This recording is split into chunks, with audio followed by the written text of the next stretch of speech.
Pessoal, tudo bem? Na nossa aula de hoje nós iniciaremos os estudos sobre a República Populista do Brasil.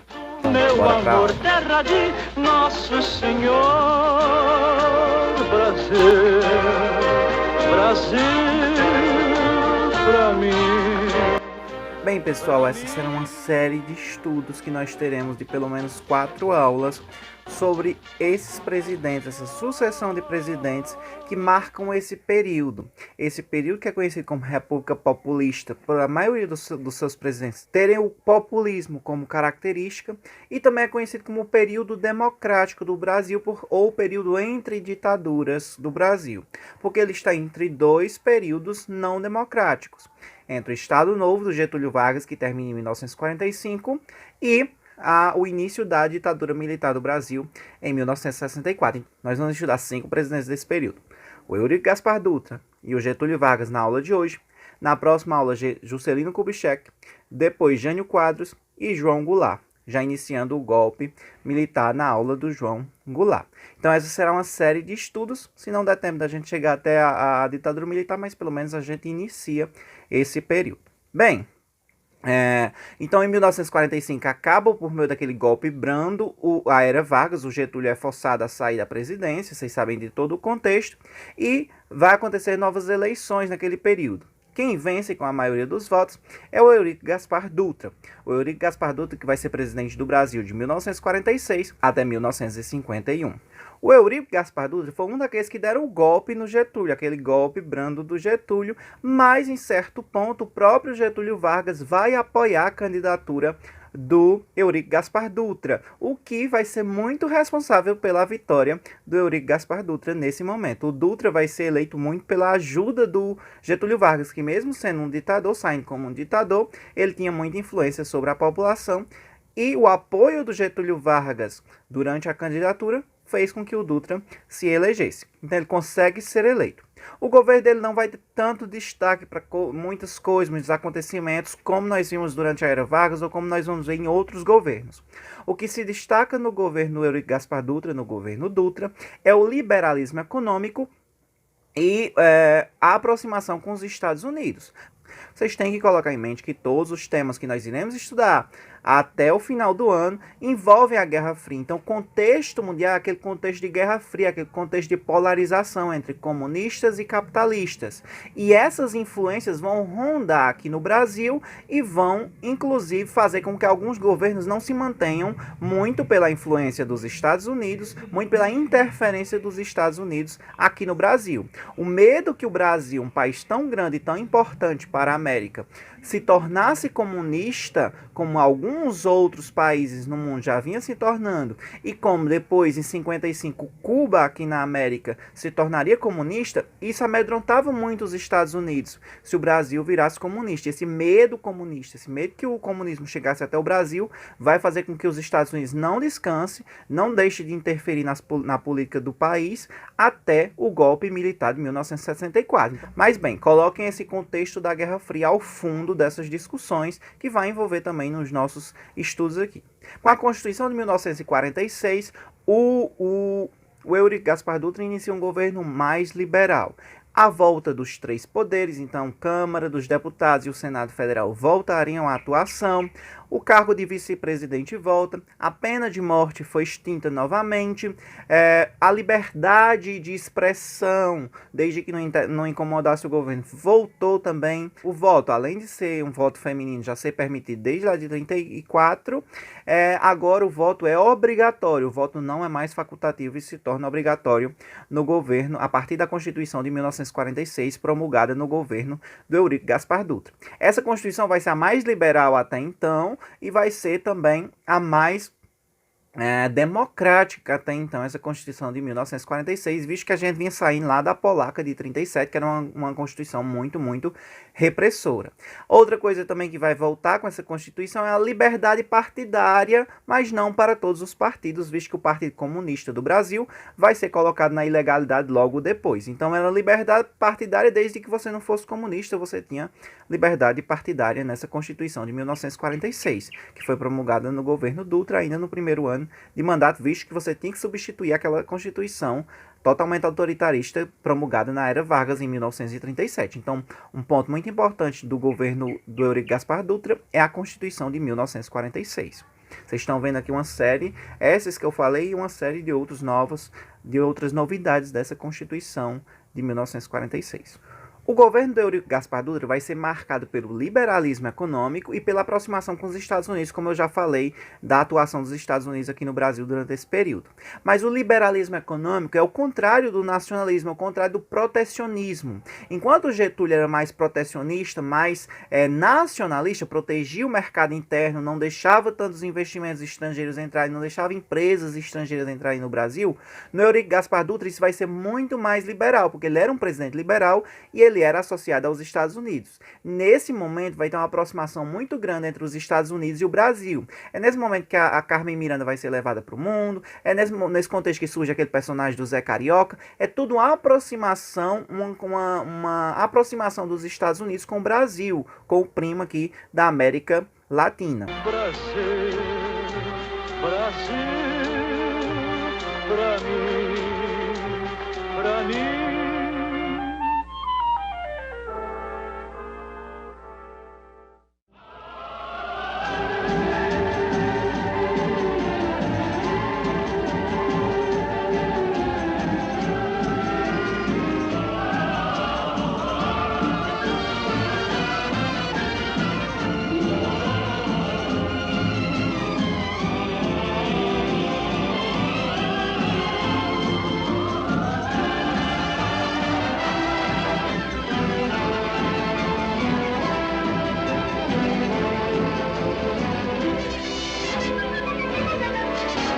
Brasil, esse coqueiro que dá coco, foi onde amarro minha rede, das noites claras de luar. Brasil, pra mim, Brasil, Brasil, oh, Brasil brasileiro, terra do café, do chão, me valeu. Oh, Brasil brasileiro, salva o mundo inteiro. Oba!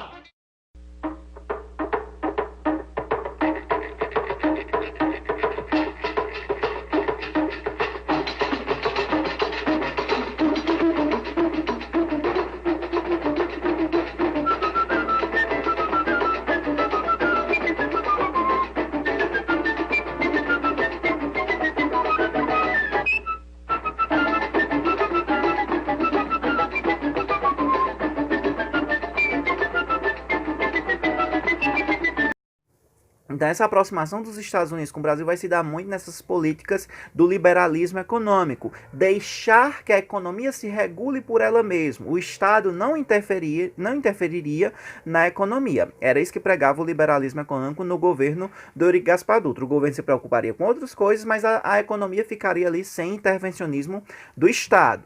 Algumas medidas que caracterizam esse liberalismo vão ser o congelamento de salários para controlar a crise inflacionária que vinha já desde o governo Vargas, a abertura ao capital estrangeiro, as empresas estrangeiras poderiam investir, o capital estrangeiro poderia ser investido no Brasil livremente, essa facilidade para a instalação de empresas estrangeiras no Brasil, então vai ter a chegada de série de empresas estrangeiras no Brasil nesse momento, a importação de produtos supérfluos vai ser marcado, o Brasil vai ter um crescimento no PIB considerável nesse momento, mas não vai ser um crescimento que não vai ser tão aproveitado, a população vai passar a importar muito produtos de bens supérfluos. Importações do Brasil nessa vai ser liquidificadores, enceradeiras, coisas que eram novidades para o Brasil, bens industrializados que não eram produzidos aqui no Brasil vão começar a chegar em massa. Então, aquele crescimento econômico que se teve no país foi muito investido nessas importações e de importações de bens supérfluos. A população passa a ter um poder de compra um pouco maior e passa a investir nesses bens importados. Tudo isso por conta dessa abertura do mercado. As coisas dos outros países puderam circular mais livremente aqui no nosso país. Então, nesse momento vai ser marcado por uma série de propagandas, a chegada da televisão no Brasil também em 1950, as televisões chegam no Brasil antes mesmo de se ter uma emissora no Brasil, então as pessoas mais ricas puderam comprar televisão mesmo sem ter um sinal de televisão aqui no Brasil. Tudo isso vai marcando esse consumismo nesse período da do governo do Dutra, por conta dessa abertura do mercado, desse liberalismo econômico. O período do governo Dutra vai ser marcado por o rompimento com a União Soviética. Então, nesse momento, por ele estar naquele contexto da Guerra Fria e o Brasil estar aliado com os Estados Unidos, rompeu com a União Soviética, não tinha mais nenhuma relação com a União Soviética. E por conta daqueles congelamentos salariais, o Vargas vinha num contexto muito populista, de agradar muito as classes dos trabalhadores, do peleguismo e tudo que a gente já conhece. Então, quando os trabalhadores começam a ver que o governo do Dutra não era bem aquilo ali do governo Vargas, é tanto que o Vargas já tinha rompido com o Dutra algum tempo antes, os trabalhadores vão começar a fazer greves, principalmente cobrando os aumentos salariais. Os salários congelados, a inflação aumentando, o poder de compra da população vai diminuindo. Então, uma série de greves vão marcar também esse período do governo do Dutra, os trabalhadores pedindo por aumentos salariais. O plano de governo do Dutra foi apelidado de Plano SALT. Ele privilegiava a saúde, a alimentação, o transporte e a energia. Não é que vocês precisem decorar isso, mas o que é interessante de vocês observarem é que a educação não era destaque no Plano SALT. Então ele privilegiava saúde, programas na área da saúde, da alimentação para combater a fome, né, do transporte e da energia, mas não focava na educação, como muitos governos desse período aí não vão focar tanto na educação. Então não confundam, só quando vocês verem esse Plano SALT, não confundam o do finalzinho do Plano SALT com educação, é energia. Então, muitos governos dessa época não vão priorizar a educação, e é o caso do Dutra. Ele não vai priorizar a educação em seu governo, e sim essas outras áreas. Mas, no mais, o governo do Dutra não vai ser marcado por grandes acontecimentos. Vão ser construídas algumas obras públicas, vai ter um crescimento considerável do PIB, um certo crescimento da economia do Brasil, com essa abertura, com esse liberalismo. Outras coisas que estão no contexto, mas que não são tão importantes, tão históricas. Mas a Copa que vai acontecer no Brasil, inclusive a construção do Maracanã para essa Copa, a Copa que o Brasil perde a final para o Uruguai no Maracanã, que é conhecido como Maracanaço. O 7-1 da Alemanha foi em Minas Gerais, não foi no Maracanã, no Rio de Janeiro. Mas em 1950 o Maracanaço foi tipo aquele 7-1 que a Alemanha fez contra o Brasil na Copa de 2014. Outra coisa também que entra nesse contexto é a chegada da televisão no Brasil. A primeira emissora, não a chegada dos aparelhos em si, os aparelhos vão chegando até antes, mas em 1950 a TV Tupi é inaugurada aqui no Brasil, se tornando a primeira emissora do Brasil, se eu não me engano, a primeira emissora da América Latina. Na Tupi eu fico toda semana. A Tupi tem os melhores programas. Então o governo Dutra é isso, marcado por um liberalismo econômico, ou seja, as portas, vou botar assim bem, até porque eu não conheço tantos termos econômicos, mas as portas da economia do Brasil estavam abertas para o investimento estrangeiro e para os produtos estrangeiros. Então isso era bom para os grandes empresários, os grandes produtores, que poderiam vender muito para fora a um preço mais barato e lucrar mais, mas era ruim para os pequenos comerciantes, era ruim para os donos do mercadinho de bairro, com a chegada dos grandes hipermercados, por exemplo, de fora. Então sempre tem seu lado bom e seu lado ruim. E outra coisa também que vai ser marca do governo Dutra vai ser essa aliança com os Estados Unidos. Essa política da boa vizinhança dos Estados Unidos com o Brasil vai começar principalmente aí no governo Dutra, muito com medo do Brasil se tornar comunista naquele cenário da Guerra Fria. Ele vai ser eleito depois de 15 anos sem a população poder votar para presidente. Vai ter a marca dessa Constituição de 1946, que ela vai seguir aí até 1964. Uma Constituição mais democrática, muito mais democrática em comparação à antiga Constituição de 1937. Então esse é um governo Dutra, não tem grandes marcos, mas é um governo que nós precisamos entender a Constituição, entender essa aliança com os Estados Unidos, esse liberalismo que começa aí com o Dutra. O Dutra não era tão popular, ele basicamente vai ganhar as eleições por conta do apoio do Getúlio Vargas. Uma coisa que eu esqueci de falar do governo Eurico Gaspar Dutra é que em um certo momento, a partir da aliança que o Dutra faz com os Estados Unidos, que o governo se alia com os Estados Unidos e rompe com a União Soviética, é aí que o PCB, o Partido Comunista Brasileiro, vai ser colocado na ilegalidade. Então, por isso que eu disse que lá tinha aquela liberdade partidária, mas não servia para todos, porque o Partido Comunista vai ser perseguido a partir do momento em que os Estados Unidos e o Brasil fazem a aliança e o Brasil fica do lado dos Estados Unidos. Na Guerra Fria, o Partido Comunista vai começar a ser ilegal no Brasil e vai começar a ser perseguido. Bem, agora o Getúlio Vargas. O Getúlio Vargas vai ser eleito em 1950, nas eleições de 50. O seu mandato vai de 51 até 1954. Ele vai ser eleito com a maioria dos votos, com 48%, mas já na sua eleição, quando ele vence as eleições, essa vitória vai ser questionada pela UDN, que é a oposição mais forte do Getúlio nesse período, liderada por um opositor também muito forte, e que em muitos casos, em muitos momentos, vai ser um perseguidor do Getúlio, que era o Carlos Lacerda. Então, Getúlio Vargas vence as eleições com a maioria dos votos, mas não era mais de 50%. E eles vão questionar, só porque não existia nenhuma lei naquela época que prevesse, como existe hoje, que o candidato para ganhar teria que ter mais de 50% dos votos. Naquela época valia o que ganhasse pela maioria dos votos. Então vai ser eleito Getúlio e o seu vice, Café Filho, lembrando que presidente e vice-presidente eram eleitos em chapas diferentes naquela época. E o governo do Getúlio já vai começar com uma polarização muito forte no Brasil. Você tinha de um lado os mais liberais, os capitalistas, do lado contra o Getúlio, estou falando dos contra o Getúlio, os mais liberais, os mais ligados aos Estados Unidos, ou alguns setores militares que também não gostavam do Getúlio, os próprios comunistas, a UDN, que vai ser uma posição muito forte, e do lado do Getúlio você tinha os partidos dos trabalhadores, alguns setores industriais que eram assim mais favoráveis aos Getúlios, uns setores menores, uns setores que gostavam mais desse nacionalismo do Getúlio, eram aliados. Os Estados Unidos já não gostavam do Getúlio, então eles já vão ficar ali de olho no governo do Getúlio, eles vão estar sempre pressionando para o Getúlio Vargas não fazer besteira e também pressionando para que o Getúlio Vargas deixe o cargo. Os Estados Unidos estão naquele grupinho que vão sempre pressionar o Getúlio Vargas. Mas, bem, ele começa o governo dele, começa governando ali normalmente, ele queria limpar aquela imagem de ditador adquirida no Estado Novo, então ele é um presidente já populista, fazendo medidas populistas, um presidente que, de fato, o povo gostava dele, então ele estava querendo limpar aquela imagem e agora voltou nos braços do povo. Lembra daquele jingle de campanha que eu coloquei em uma das primeiras aulas sobre o Getúlio Vargas?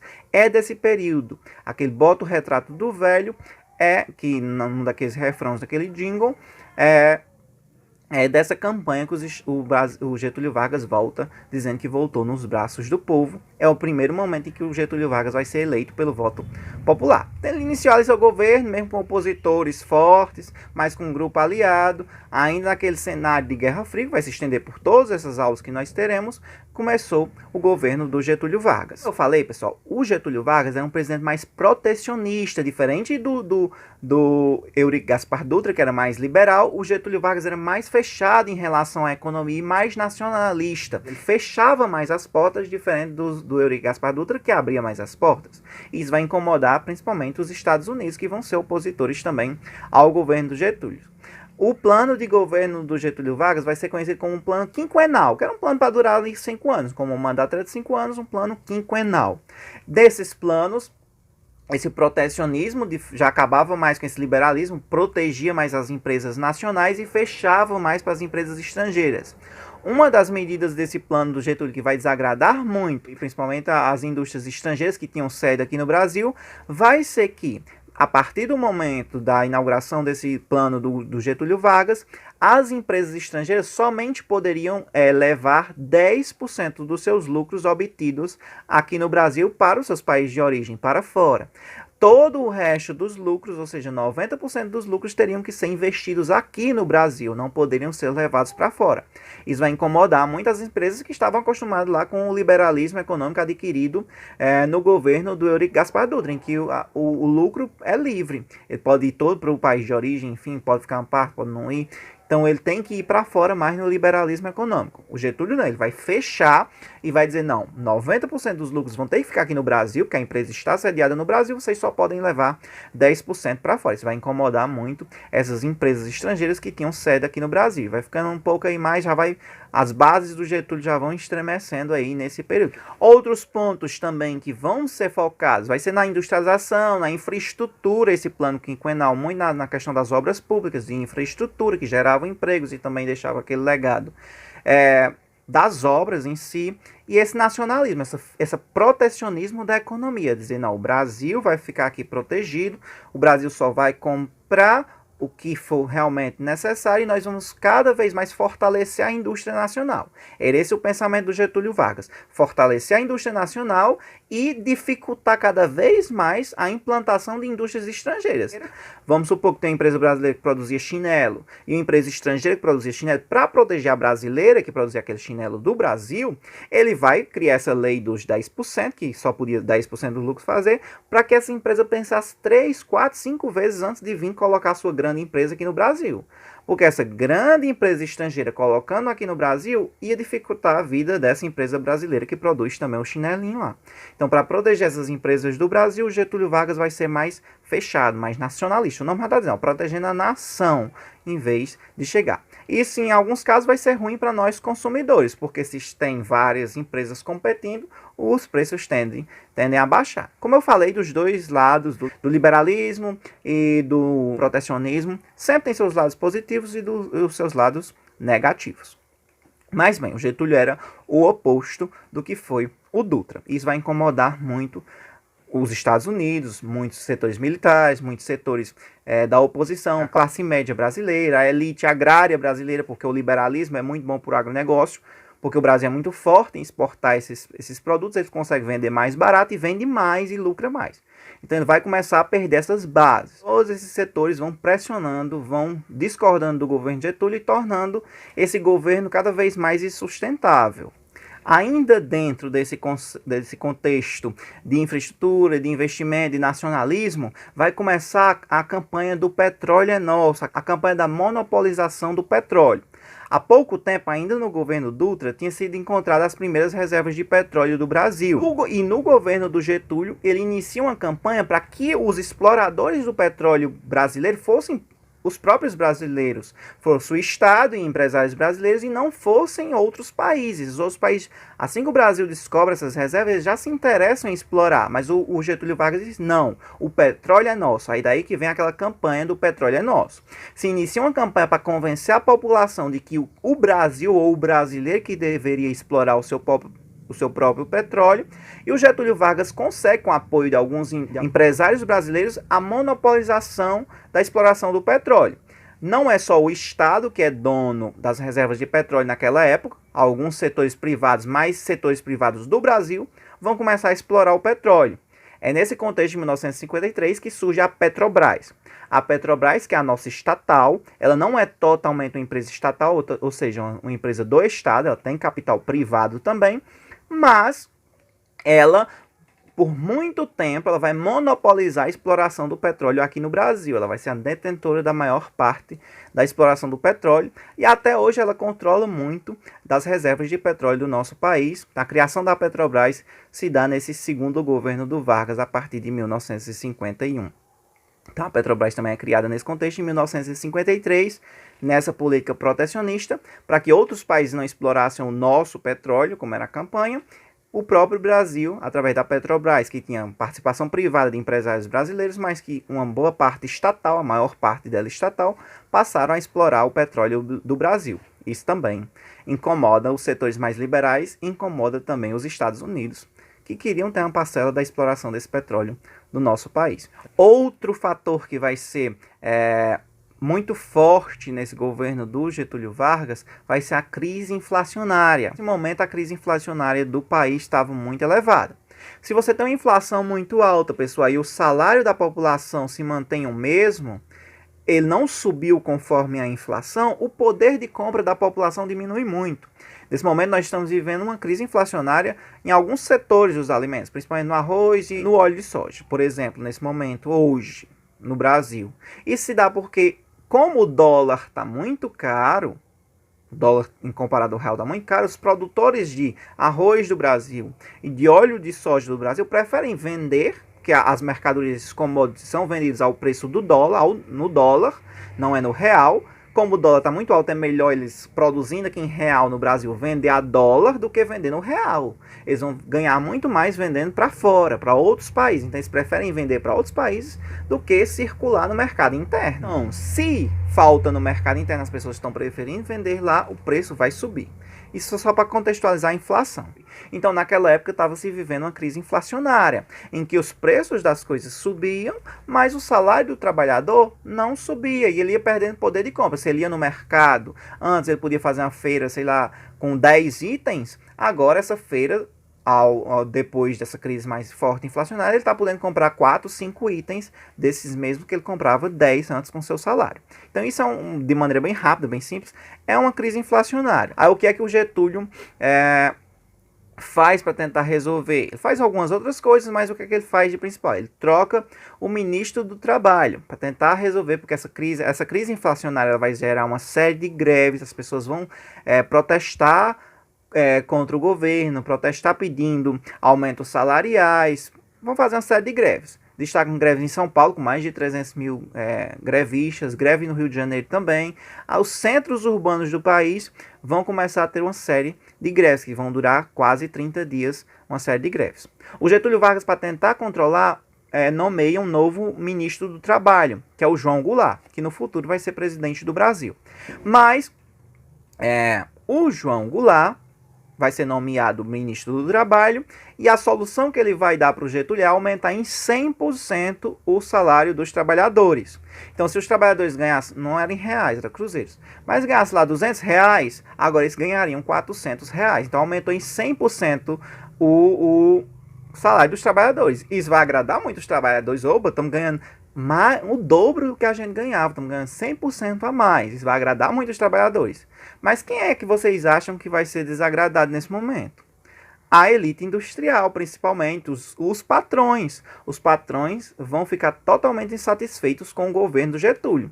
E muitos daquela elite industrial que gostavam do Getúlio por ele ser um presidente protecionista, de proteger a empresa brasileira, vão migrar para aquele grupo dos opositores do Getúlio. Poxa, Getúlio, como é que você faz isso? Aumentar em 100% o valor do salário mínimo. Agora nós vamos ter que pagar o dobro para os nossos trabalhadores. Então, essa elite não vai gostar. Os patrões não vão gostar dessa mudança que o Getúlio faz. E a maioria deles que eram a favor do Getúlio, agora vão ser contra o Getúlio. Então, o grupinho dos contra o Getúlio já está muito, muito fortalecido.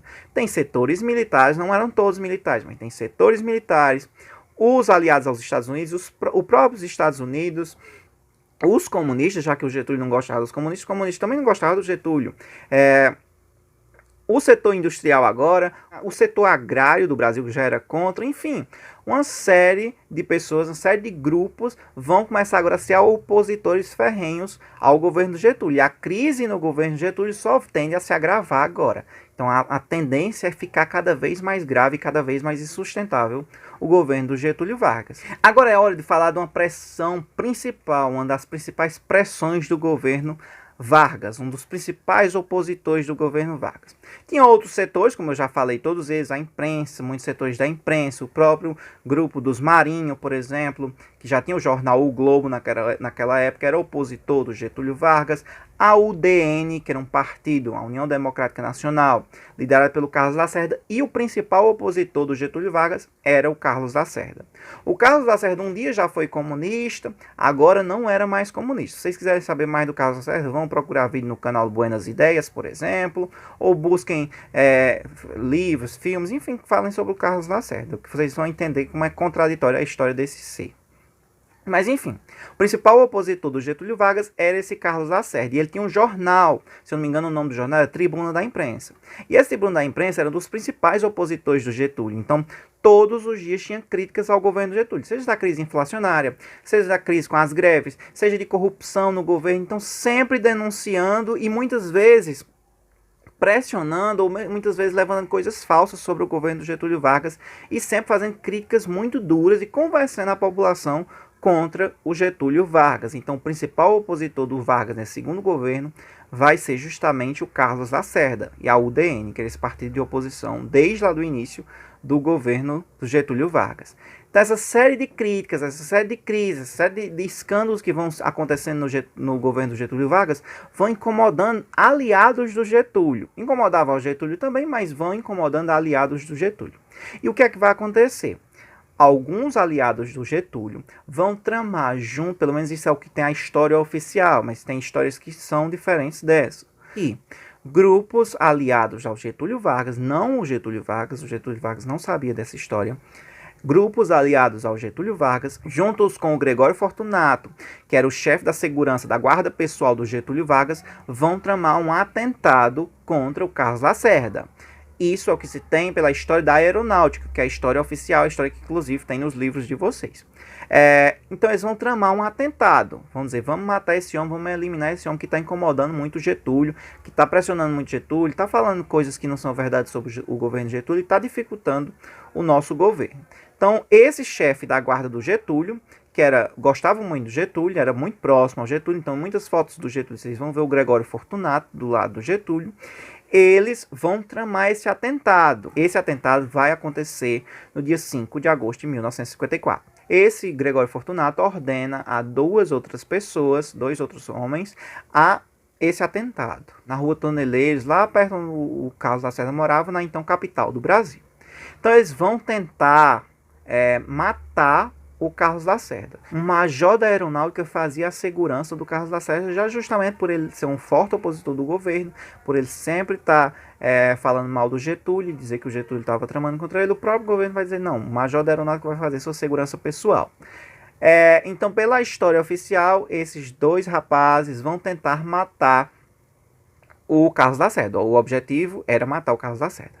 Só que eles não conseguem e matam esse major da aeronáutica. O Carlos Lacerda leva um tiro no pé, que esse tiro também é muito mal explicado, vocês vão já saber por que tem a segunda versão da história. Mas enfim, isso vai cair como uma bomba no governo do Getúlio Vargas. Uma bomba. No outro dia os jornais só falavam disso e vão acusar o Getúlio Vargas de ser o mandante. Tudo vai levar a crer que tinha sido o Getúlio Vargas que tinha mandado matar esse opositor. O cara falava muito mal dele, era totalmente oposto ao governo dele, era um crítico pessoal e um crítico do governo do Getúlio Vargas, e esse cara sofreu um atentado. Quem foi que mandou matar? Só poderia ter sido o Getúlio, mas não foi, pessoal, não foi o Getúlio, foi essas pessoas que eram aliadas ao Getúlio que estavam incomodadas por aquilo ali. Então eles, tentando ajudar o Getúlio, vão acabar atrapalhando tudo. Isso vai se espalhar muito. Muita gente que apoiava o Getúlio vai começar a não apoiar mais, vai começar a criticar o Getúlio. Como é que o Getúlio fez isso? O Getúlio voltou a ser aquele ditador que manda perseguir seus opositores. Enfim, vai gerar uma coisa que vai tornar o governo do Getúlio insustentável. O governo do Getúlio vai passar a ser insustentável. Aí, a aeronáutica inicia uma investigação à parte, uma investigação própria da aeronáutica.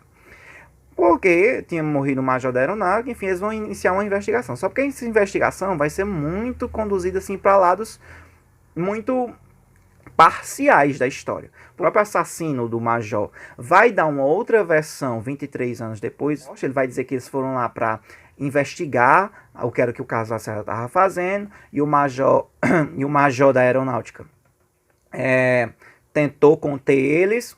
Aí surgiu outro tiro de um outro canto, e depois desse tiro, esse assassino, confesso, ele deu esses outros 2 tiros nesse major.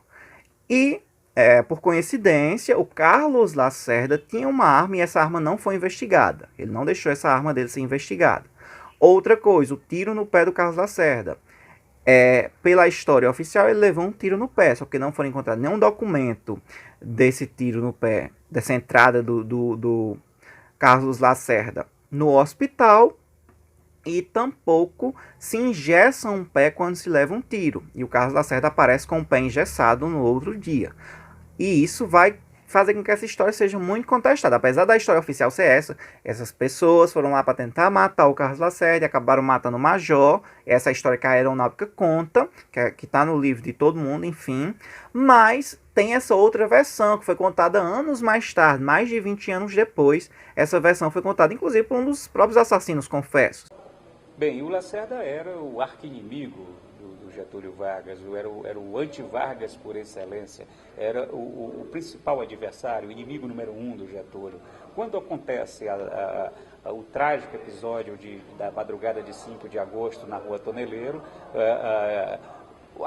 o Lacerda passa a usar a morte do Major Rubens Vaz, né, como pretexto que faltava, como cadáver que faltava para disparar e para intensificar as suas críticas contra o governo. Algumas nuances nesse episódio da noite de 5 de agosto, que resulta na morte do Major Rubens Vaz, que nunca foram devidamente esclarecidas. Há algumas interrogações que podem ser lançadas até hoje. No meu livro, eu preferi não fazer uma narrativa única, pronta e acabada sobre o que aconteceu naquela noite, porque pairam uma série de dúvidas. Por exemplo, quem matou, né, de quem partiu o tiro que matou o Major Rubens Vaz? O Armando Falcão, em seu livro de memórias, intitulado Tudo a Declarar, ele narra que naquela manhã o Lacerda o procurou, eles se encontraram de alguma maneira, e o Lacerda, muito nervoso, chegou a cogitar que ele próprio, Lacerda, tivesse dado tiro fatal contra o Major Vaz por acidente. No tiroteio, na hora que o pistoleiro atira contra eles, ele, revidando, ele teria dado um tiro, e nesse momento essa bala poderia ter saído do revólver do Lacerda. Bem, o fato é que o próprio Lacerda reconhece no seu livro de memórias, na sua autobiografia, né, que ele se recusou a entregar a arma para ser periciada pela polícia e pelo delegado encarregado do inquérito, o que ajudou a construir aí uma lacuna, né, a deixar, na verdade, uma lacuna grave e grande na investigação. O próprio Lacerda dá 2 ou 3 versões encontradas ao longo do tempo para o episódio. Uma dessas contradições em que o Lacerda cai é contra a natureza e o momento do ferimento que ele recebe no pé.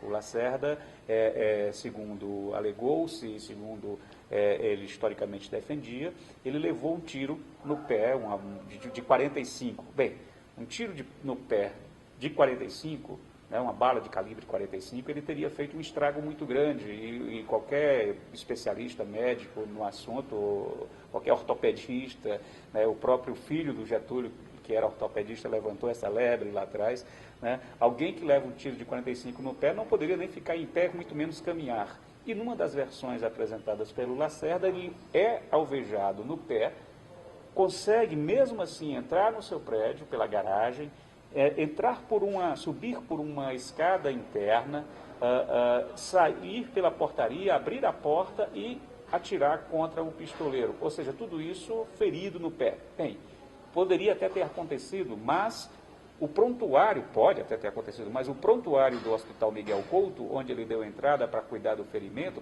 saiu de lá com a perna enfaixada e tudo mais, misteriosamente desapareceu. Ou seja, é muita lacuna, é muita contradição, são muitas versões conflitantes. Então eu preferi, no caso desse terceiro volume da biografia do Getúlio, levantar para o leitor, oferecer para o leitor todas essas versões, né, porque para mim é impossível, né, dar uma única narrativa, dar uma única versão para esse episódio tão turbulento e que vai sim agudizar ainda mais a crise. E naquela noite, naquele momento, né, o Getúlio começa a morrer. O tiro que matou o Major Vaz, na verdade, como o próprio Getúlio disse, o atingiu pelas costas, porque naquele momento a oposição tinha um cadáver. E aí o governo Getúlio começa a ruir exatamente naquele tiro. Mas a história oficial é essa. Caiu com uma bomba que o Getúlio Vargas tinha mandado matar o Carlos Lacerda. O próprio Carlos Lacerda vai no outro dia difamar o Getúlio Vargas em todos os cantos, dizendo que o Getúlio Vargas tinha sido o mandante do seu assassinato. E isso vai fazer com que o governo acabe ali, praticamente. Então vai ficar insustentável do Getúlio Vargas se manter no poder. Aí, por debaixo dos panos, os militares já estavam tramando um golpe militar caso o Getúlio não renunciasse.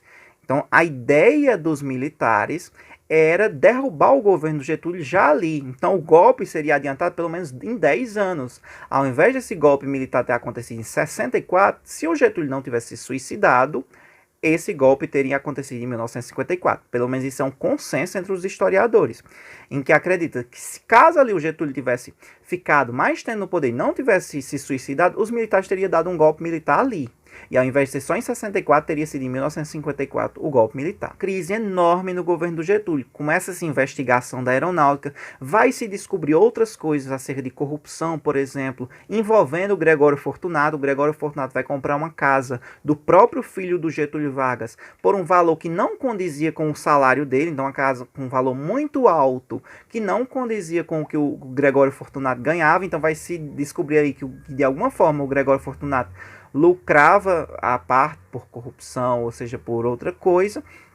O Gregório Fortunato tinha um salário que não condizia com o dele, ou lucrava por outras coisas que não eram lícitas, que eram ilícitas. Então, essa crise envolvendo o próprio filho do Getúlio Vargas e o chefe da segurança do Getúlio Vargas, que era uma pessoa muito próxima a ele, vai colocar o governo lá no chão. Então o Getúlio Vargas vai fazer uma série de reuniões com seus aliados, vai tentar ali segurar o quanto podia o governo, vai pedir para tirar férias, não vão permitir, vai pedir para tirar licença, também não vão permitir.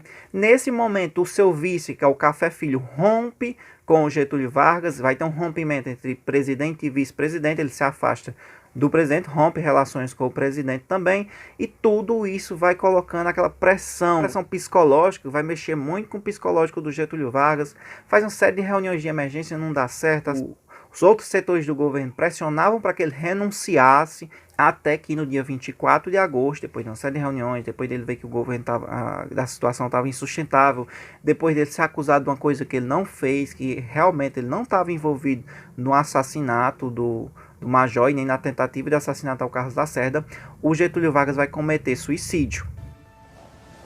Vivo, eu não me entrego.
E ele deixa uma famosa carta de testamento, que se o vídeo não ficar tão longo, eu coloco essa carta de testamento no final do vídeo.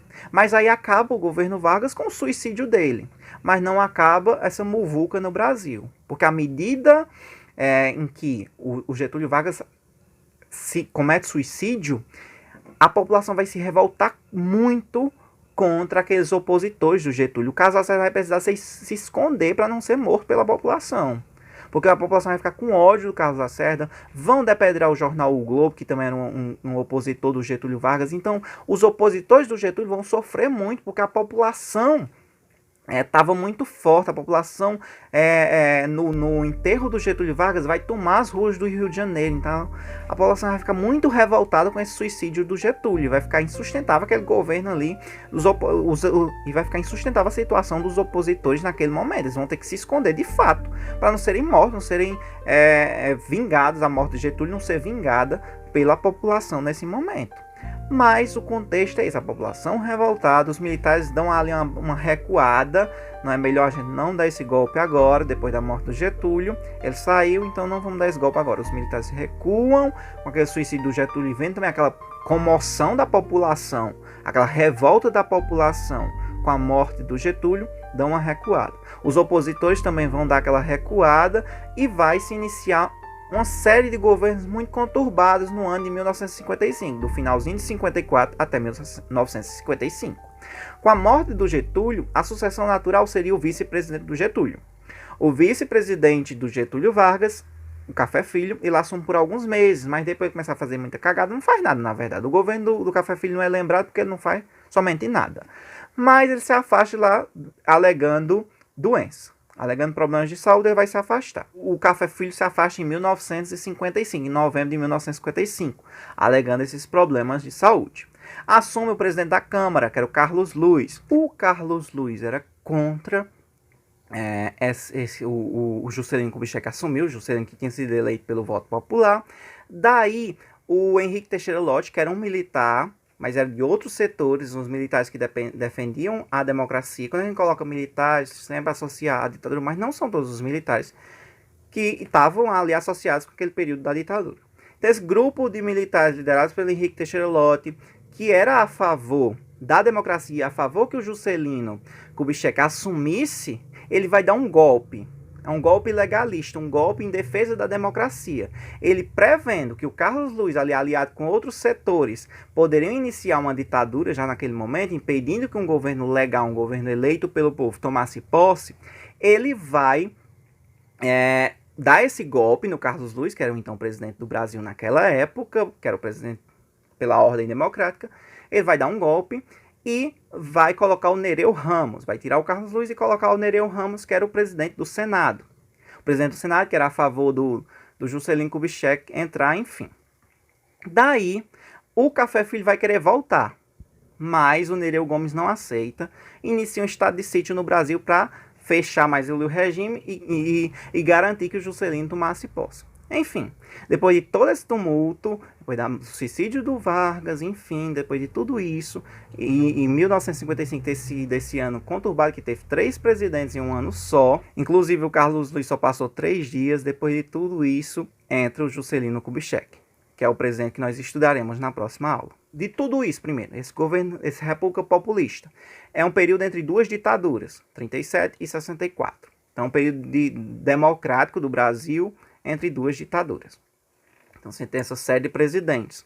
Característica, o cenário mundial está vivendo aquela Guerra Fria, então você vai ter muitos Estados Unidos pressionando para garantir que o Brasil não virasse comunista. O primeiro presidente que nós vimos na aula de hoje é um presidente mais liberal, mais associado aos Estados Unidos, que é a economia mais liberal, que é o Dutra. O que marca o governo dele, principalmente a Constituição de 1946, que é uma Constituição muito mais democrática do que a de 37 anteriormente, feita no período do Estado Novo. Outras coisas são menos importantes, mas o Plano SALT, o rompimento com a União Soviética, a perseguição ao PCB, o colocar o Partido Comunista do Brasil na ilegalidade, tudo isso são marcas do governo Dutra. Aí chega o Getúlio, agora eleito democraticamente. Ele vai ter uma série de coisas, tem lá os getulistas, como eram chamados, e os entreguistas, que eram os opositores ao Getúlio. Vocês sabem quem são cada um deles. E o Getúlio vai navegar ali naquele meio. Vai conseguir ali manter um certo equilíbrio, mas de tudo vai sendo colocado, desmoronando ao longo dos anos desse mandato dele. Foi eleito pelo povo, mas queria limpar aquela imagem de ditador, enfim, aquela série de coisas vão acontecendo, até que alguns marcos vão acontecer para que o governo do Getúlio se torne sustentável. A crise inflacionária, o aumento em 100% dos salários e o estopim para o fim do governo do Getúlio, com o suicídio dele, foi aquele atentado ao Carlos Lacerda. Como vocês viram, ele vai ser acusado de ter mandado assassinar o Carlos Lacerda e vai acabar se suicidando depois de toda essa pressão. Depois que tudo isso passa, que o Getúlio Vargas se suicida, as pessoas vão ficar muito revoltadas com os opositores do Getúlio. E entra aí aquele cenário de 3 presidentes em um ano. Primeiro assume o vice, depois o presidente da Câmara, que passa só 3 dias, e depois o presidente do Senado, até que o Juscelino Kubitschek consegue tomar posse. Tudo isso no ano de 1955 e o Juscelino em 56 toma posse. Bem, pessoal, espero que a aula deve ter ficado bem longa, que são 2 governos, mas espero que vocês tenham entendido e qualquer coisa é só perguntar. Até a próxima. Tchau. Mais uma vez, as forças e os interesses contra o povo coordenaram-se e novamente se desencadeiam sobre mim. Não me acusam, insultam, não me combatem, caluniam e não me dão direito de defesa. Precisam sufocar a minha voz e impedir a minha ação para que eu não continue a defender, como sempre defendi, o povo e principalmente os humildes. Sigo o destino que me é imposto. Depois de decênios de domínio e expoliação dos grupos econômicos e financeiros internacionais, fiz-me chefe de uma revolução e venci. Iniciei o trabalho de libertação e instaurei o regime de liberdade social. Tive de renunciar. Voltei ao governo nos braços do povo. A campanha subterrânea dos grupos internacionais aliou-se à dos grupos nacionais revoltados contra o regime de garantia do trabalho. A lei de lucros extraordinários foi detida no Congresso. Contra a justiça da revisão do salário mínimo se desencadearam os ódios. Quis criar liberdade nacional na potencialização das nossas riquezas através da Petrobras. E mal começa a funcionar, a onda de agitação se avoluma. A Eletrobras foi obstaculada até o desespero. Não querem que o trabalhador seja livre. Não querem que o povo seja independente. Assumi o governo dentro da espiral inflacionária que destruía os valores do trabalho. Os lucros das empresas estrangeiras alcançavam até 500% ao ano. Nas declarações de valores do que importávamos, existiam fraudes constatadas de mais de 100 milhões de dólares por ano. Veio a crise do café. Valorizou-se o nosso principal produto. Tentamos defender seu preço e a resposta foi uma violenta pressão sobre a nossa economia, a ponto de sermos obrigados a ceder. Tenho lutado mês a mês, dia a dia, hora a hora, resistindo a uma pressão constante, incessante, tudo suportando em silêncio, tudo esquecendo, renunciando a mim mesmo para defender o povo, que agora se queda desamparado. Nada mais vos posso dar, a não ser meu sangue. Se as aves de rapina querem o sangue de alguém, querem continuar sugando o povo brasileiro, eu ofereço em holocausto a minha vida. Escolho este meio de estar sempre convosco. Quando vos humilharem, sentireis minha alma sofrendo ao vosso lado. Quando a fome bater à vossa porta, sentireis em vosso peito a energia para a luta por vós e por vossos filhos. Quando vos vilipendiarem, sentireis no pensamento a força para a reação. Meu sacrifício vos manterá unidos, e meu nome será a vossa bandeira de luta. Cada gota de meu sangue será uma chama imortal na vossa consciência e manterá a vibração sagrada para a resistência. Ao ódio, respondo com o perdão. E aos que pensam que me derrotaram, respondo com a minha vitória. Era escravo do povo, e hoje me liberto para a vida eterna, mas esse povo de quem fui escravo não mais será escravo de ninguém. Meu sacrifício ficará para sempre em sua alma, e meu sangue será o preço do seu resgate. Lutei contra a expoliação do Brasil. Lutei contra a expoliação do povo. Tenho lutado de peito aberto. O ódio, as infâmias, a calúnia não abateram meu ânimo. Eu vos dei a minha vida. Agora vos ofereço a minha morte. Nada receio. Serenamente dou o primeiro passo no caminho da eternidade e saio da vida para entrar na história.